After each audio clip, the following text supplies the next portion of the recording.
Hi geniuses, welcome to the channel Science Wizard. This channel is all about the science subject of class 6, 7th, 8th, 9th and 10th chemistry. और अगर आप मेरे channel पे नए हैं तो आप इस चैनल को सब्सक्राइब कर सकते हैं और ऐसे साइंस सब्जेक्ट के वीडियोस के लिए। और अगर आपको ये एक्सप्लेनेशन पसंद आता है so please press the like button and share it with your friends, family and classmates. So आज जो चैप्टर हम डिस्कस करने वाले हैं वो है क्लास 7 का chapter 6, that is flow of heat. Heat कैसे फ्लो करती है from one body to another. So basically हमने तीन वेज पढ़े थे how the heat flows from one body to another: conduction, convection and the radiation. And in my earlier video I have discussed the process conduction and today we are going to discuss the process convection. So हमने ये देखा था conduction में कि जो heat है वो एक मॉलिक्यूल से दूसरे मॉलिक्यूल में ट्रांसफर होती है, फिर वो तीसरे, चौथे और ऐसे करके जो हीट है from one end to another end flow होती है in the conduction method. Okay, और ये जो हीट फ्लो का तरीका है, ठीक है, ये जो कंडक्शन प्रोसेस है ये अकर करता है इनटू द सॉलिड्स। हमने लिक्विड में ये करके देखा था। सो लेट मी एक्सप्लेन यू। हमने ये लिक्विड में एक्सपेरिमेंट करके देखा था। हमने इसमें क्या करा था, टेस्ट ट्यूब लिया था, उसमें पानी फिल किया था, आइस क्यूब लिया है और आइस क्यूब को हमने गॉज से कवर कर दिया है ताकि उसकी डेंसिटी ज़्यादा हो जाए और वो फ्लोट करने के बजाय यहाँ पे बॉटम में आके सेटल हो जाए।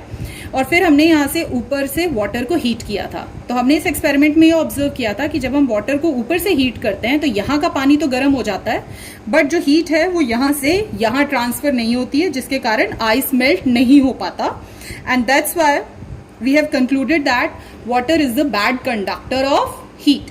तो इसका मतलब क्या है कि अगर कंडक्शन प्रोसेस होता तो यहाँ का मॉलिक्यूल अगर हीट हो रहा है तो उसको यहाँ के मॉलिक्यूल को हीट देनी चाहिए, फिर यहाँ के मॉलिक्यूल को, यहाँ के मॉलिक्यूल को, इस ढंग से हीट यहाँ तक ट्रांसफर होनी चाहिए।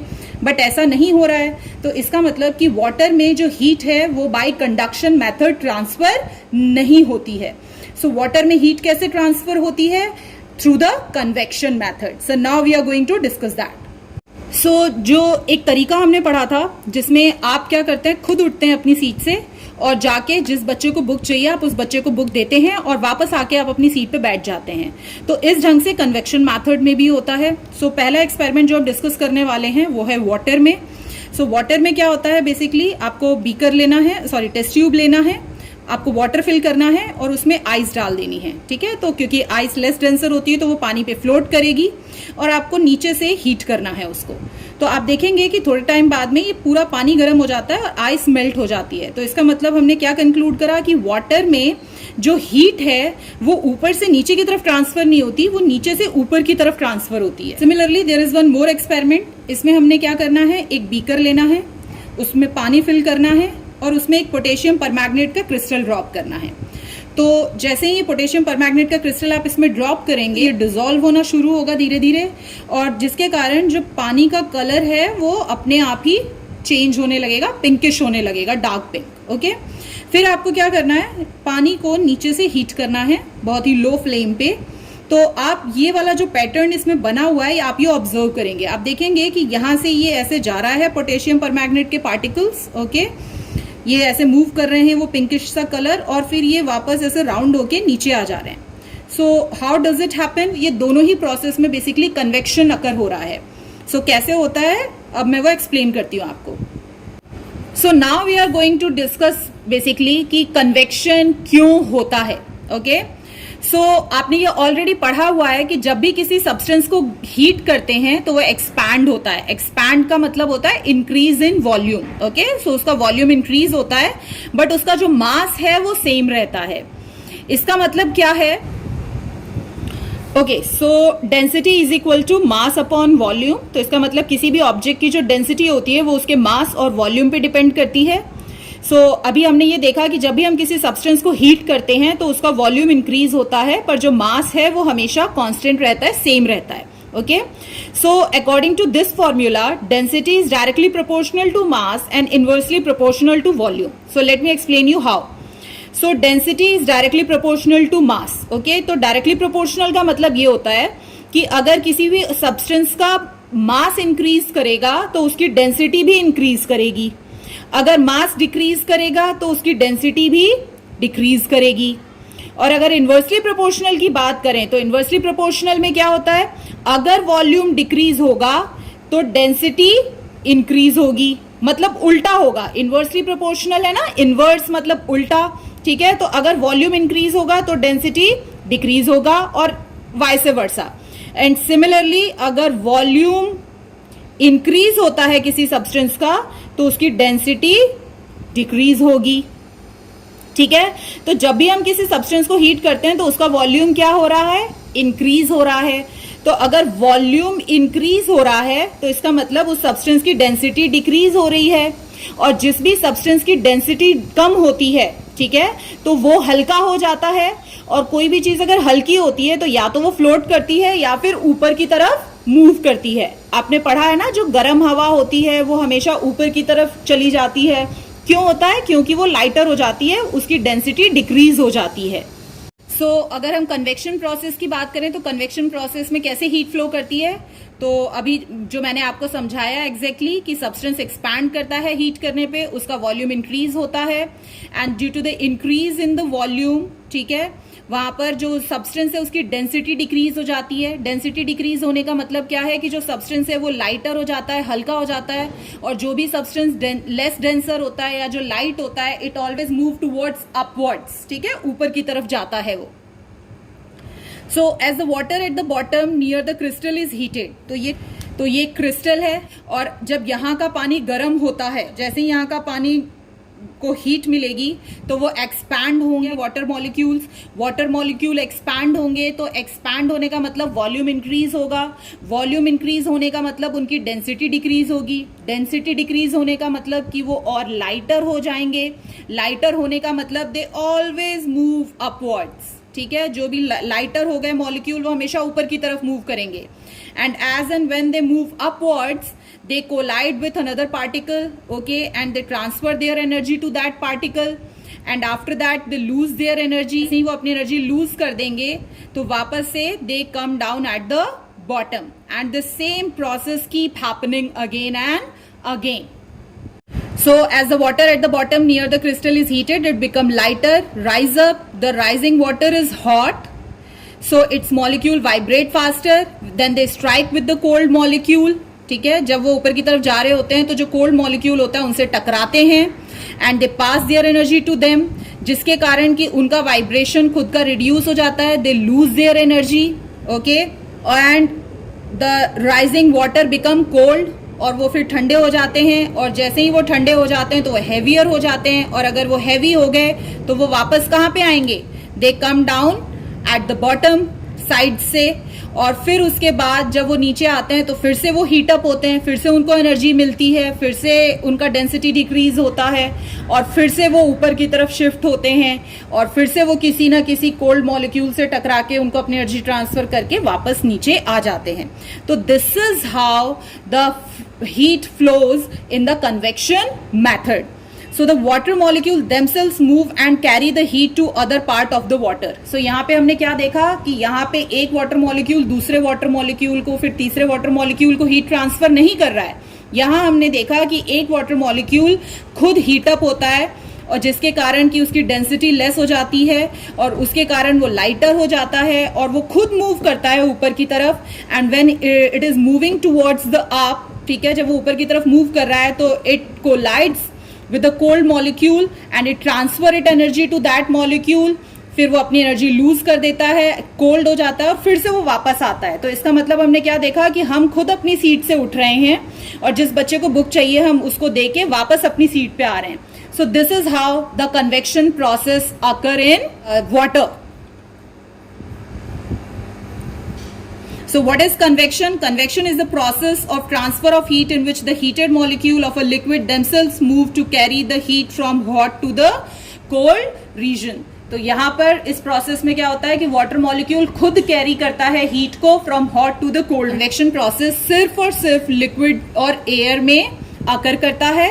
और अगर सॉलिड्स की बात करें तो सॉलिड्स में जो हीट है वो फ्लो करती है बाय द कंडक्शन मेथड, जो कि आपके लास्ट वीडियो में मैंने ऑलरेडी डिस्कस किया है।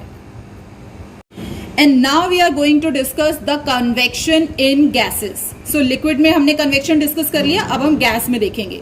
सो ऑलरेडी आपको बताया जा चुका है इस चैप्टर में कि गैस जो होते हैं वो बैड कंडक्टर ऑफ हीट होते हैं. मतलब जो आपका एयर होता है, any kind of gas that are the bad conductor of heat, they do not allow the heat to flow through them. Okay, so फिर भी जो हीट है वो ट्रेवल करती है गैसेस में by the convection method. So कैसे heat gas में ट्रेवल करती है by the convection method? So let's study it through the experiment. So उसके लिए हमने क्या किया है, यहाँ पे एक रेक्टेंगुलर ग्लास बॉक्स लिया है, यहाँ पे ऊपर 2 होल्स हैं, उनके थ्रू हमने ग्लास ट्यूब इंसर्ट की है और एक ग्लास ट्यूब के नीचे हमने यहाँ पे कैंडल रख दिया है और यहाँ पे हमने एक स्मोल्डरिंग पेपर लिया है जिसको हम बर्न कर रहे हैं, या फिर आप अगरबत्ती या कोई भी चीज ले सकते हैं जो कि स्मोक प्रोड्यूस करे बेसिक. तो कैसे ये काम करता है chimney? So let's see. As the air above the candle get heated, तो यहाँ पे आपने कैंडल लगाया है तो ऑब्वियस है उसकी जो ऊपर की एयर है वो गर्म होगी, और जब गर्म होती है हवा तो वो हल्की हो जाती है. हल्की क्यों होती है अगर आपसे कोई पूछेगा तो आपको यही बोलना है कि जब भी कोई चीज गर्म होती है तो उसका वॉल्यूम इंक्रीज होता है, हीट होती है तो, और वॉल्यूम के इंक्रीज होने से उसका डेंसिटी डिक्रीज हो जाता है, और जिस भी सब्सटेंस का डेंसिटी डिक्रीज हो जाता है वो लाइटर हो जाती है. Okay, so the air become lighter and rise up. तो यहाँ की जो हवा है वो गर्म हो जाएगी और ऊपर की तरफ मूव करेगी due to the decrease in the density. Okay, so जैसे ही ये ऊपर जाएगी तो यहाँ पे जगह खाली होने लगेगी, तो इसको रिप्लेस करेगा fresh air. So it is replaced by the fresh air. अब वो फ्रेश एयर आएगी किधर से? इस वाले एंड से चिमनी के. ठीक है, तो जब ये फ्रेश एयर यहाँ से सक होती है बेसिकली, तो यहाँ पर क्योंकि आपने पेपर जला रखा है उससे स्मोक प्रोड्यूस हो रही है, तो उस फ्रेश एयर के साथ यहाँ पर आपका स्मोक भी सक होने लगता है. ठीक है, क्योंकि यहाँ पे बेसिकली एक सक्शन जैसा क्रिएट हो जाता है. वैक्यूम क्लीनर में देखा है ना आपने, वैक्यूम क्लीनर में क्या होता है, जो अंदर का एटमॉस्फेरिक प्रेशर है वो बहुत कम कर दिया जाता है, बाहर का बहुत ज्यादा होता है, तो वो क्या करता है, हर चीज को सक कर लेता है. सिमिलरली यहाँ पर भी क्या हो रहा है कि वो एयर लाइटर होने के कारण ऊपर चली जा रही है, तो यहाँ पर सक्शन क्रिएट हो गया है, तो जो कि फ्रेश एयर को अपने अंदर सक कर रही है इस एंड से, और उसके साथ स्मोक भी एंटर कर जाता है चिमनी में, और फिर वो इस एंड से एंटर होके इधर से, क्योंकि यहाँ कैंडल है वो गर्म होगा, फिर ये यहाँ से बाहर निकलना शुरू हो जाता है. And this is how the smoke is sucked in along with the air and set the convection current as shown in this diagram. So इस ढंग से जो कन्वेक्शन है वो टेक्स प्लेस करता है एयर में. सो अगर ये क्वेश्चन आपके एग्जाम में आता है तो आपको बस ये एक्टिविटी एक्सप्लेन करनी है with proper label diagram. So now we are going to discuss the sea and the land breezes. तो सी और लैंड ब्रीजेस का मतलब, ब्रीज मतलब हवा. ठीक है, तो सी ब्रीज क्या होती है और लैंड ब्रीज क्या होती है, और हवा किधर से किधर की तरफ मूव करती है, basically we are going to discuss that. So in the coastal areas मतलब जहां पे समुद्र होते हैं. ठीक है, so the breeze generally flows from sea towards the land. मतलब हवा किधर से किधर चलती है, सी की तरफ से लैंड की तरफ चलती है दिन के टाइम में, और जब रात हो जाती है तो रात के टाइम में वो लैंड की तरफ से सी की तरफ जाती है. ओके, सो अभी हम ये पढ़ेंगे ऐसा क्यों होता है, और ये जो सी और लैंड ब्रीजेस हैं ये भी एक्चुअली कन्वेक्शन करंट के कारण ही होते हैं.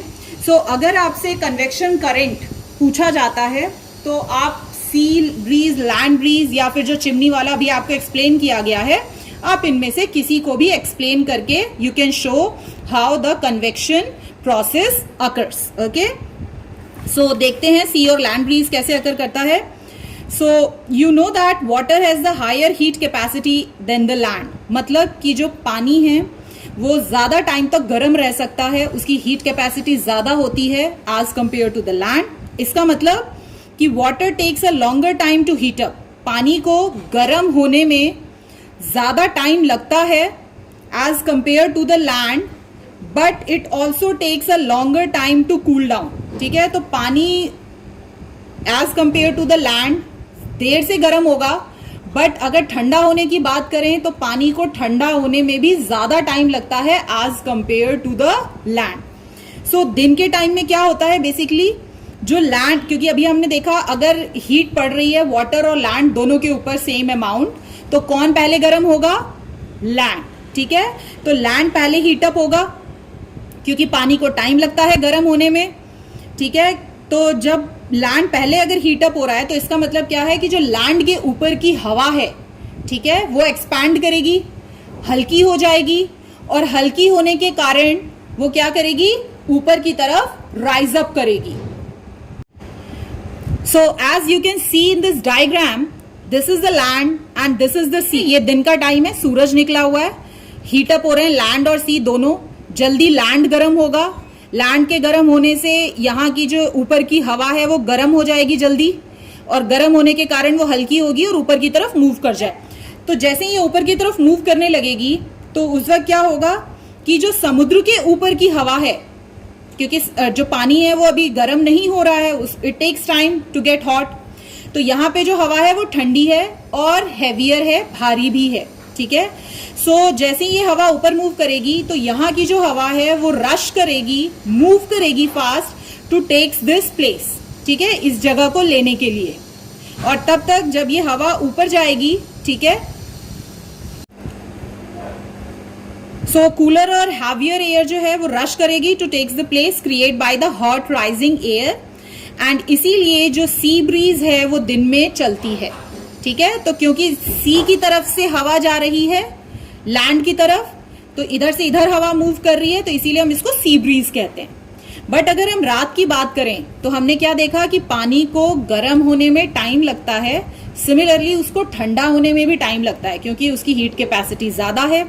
तो अगर रात की बात करें तो लैंड जल्दी ठंडा हो जाता है, पर जो वाटर है सी का वो उतना जल्दी ठंडा नहीं होता. इसका मतलब कि यहाँ का टेम्परेचर ज्यादा है अबव द नियर द सी.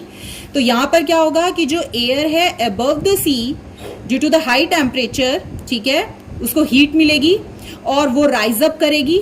और जैसे ही यहाँ की एयर राइज करेगी तो जो लैंड की ऊपर एयर है that is the cold and heavier, तो वो रश करेगा टू टेक्स इट्स प्लेस. ठीक है, तो क्योंकि जो हवा है वो लैंड की तरफ से सी की तरफ जा रही है, तो that's why it is known as the land breeze. तो दिन के टाइम में हमेशा सी ब्रीज होता है और रात के टाइम में हमेशा लैंड ब्रीज होता है. दिन के टाइम में सी ब्रीज क्यों होता है? क्योंकि लैंड जल्दी गर्म हो जाता है एज कंपेयर टू वाटर. और रात के टाइम में लैंड ब्रीज क्यों होता है? क्योंकि लैंड जल्दी ठंडा हो जाता है as compare to water. So this is how you can explain the land and sea breeze. So now we are going to discuss the applications of convection. ठीक है, ये convection process आपकी daily life में कहाँ कहाँ आकर करता है. So in the houses made earlier time, जो पहले के घर बनाए जाते थे जो मिट्टियों से बनते थे, ठीक है, the ventilators were provided high up on the walls. ठीक है, तो जो ventilators हैं वो दीवार में ऊपर की तरफ आप देखते होंगे छोटी छोटी सी खिड़की बनी रहती है. इवन आज भी आप देख सकते हैं आपके जो किचन्स होते हैं, ठीक है, आपके जो बाथरूम्स होते हैं उसमें आप देखेंगे तो जो एग्जॉस्ट फैन लगे होते हैं वो देखना कभी भी बीच में नहीं लगे होते या नीचे नहीं लगे होते, they are always at the up. ठीक है, सो वहां वेंटिलेटर्स होते थे, छोटी छोटी सी खिड़कियां होती थी ऊपर दीवार में. क्यों होता था ऐसा? क्योंकि जो आप हवा ब्रीद आउट कर रहे हैं, ठीक है, तो जो ब्रीद आउट हो रही है वो गर्म है और हल्की है हवा. ठीक है, जो कार्बन डाइऑक्साइड आप ब्रीद आउट करते हैं वो गर्म होती है और हल्की होती है, जिसके कारण वो राइज अप करती है. और राइज अप होने के कारण जो गर्म हवा है वो वेंटिलेटर से ऊपर की तरफ से बाहर चली जाती है. और जो आपकी फ्रेश एयर है, क्योंकि वो कूल है और हैवियर है, तो वो आपके डोर्स के थ्रू एंटर करती है आपके घरों में. सो दैट्स व्हाई ये जो स्टेल एयर है वो ऊपर से वेंटिलेटर से बाहर निकल जाए. जो गर्म है और लाइटर हवा है, स्टेल एयर है which is not of your use, वो ऊपर से वेंटिलेटर से बाहर निकल जाए. और जो आपके गेट्स हैं घर के, उनके थ्रू जो फ्रेश एयर है, क्योंकि वो ठंडी और हैवी है, तो वो ऊपर से नहीं आ सकती, वो हमेशा नीचे से आएगी. क्योंकि वो ठंडी है तो नीचे रहेगी, तो इसीलिए गेट्स ओपन रहते थे ताकि नीचे से वो हवा आपके रूम के अंदर एंटर हो जाए. और इस ढंग से एयर जो है वो सर्कुलेट होती थी. ठीक है, जो बासी हवा है वो बाहर चली जाती थी, फ्रेश एयर आपके घरों में आ जाती थी. नेक्स्ट अगर बात करें तो जो सेंट्रल हीटिंग होती है बिल्डिंग्स में, ठीक है, जो बड़े बड़े ऑफिसेज होते हैं वहां पे ब्लोअर्स चलाए जाते हैं. So they are also based on the concept of the convection current. Normally the water और the oil is heated in the boiler. So boiler लिए जाते हैं, उसमें पानी और ऑयल को हीट किया जाता है. ठीक है, and this setups the convection current in the water और द ऑयल। अभी मैंने आपको समझाया था टेस्ट ट्यूब में जब आप नीचे से पानी को गर्म करेंगे तो वहां पर क्या होगा, जो हीट है वो ऊपर की तरफ मूव करेगी। Okay, because of this it circulates through the pipe and go through the rooms. तो वहां पर जो वाटर जो हीट है वो ऊपर की तरफ मूव करती है, ठीक है, और फिर उसके बाद वो पाइप्स के थ्रू डिफरेंट रूम्स में पहुंचाई जाती है। सो इसका मतलब हमने क्या देखा कि जो कन्वेक्शन प्रोसेस है that only takes place in liquids and airs. और अगर सॉलिड की बात करें तो सॉलिड के केस में जो हीट है वो फ्लो करती है बाय द कंडक्शन मेथड, और लिक्विड और एयर में जो हीट है वो फ्लो करती है by the convection method. So this is it about this class, and then in the next class we are going to discuss the topic radiation। ठीक है, रेडिएशन के थ्रू हीट कैसे फ्लो करती है।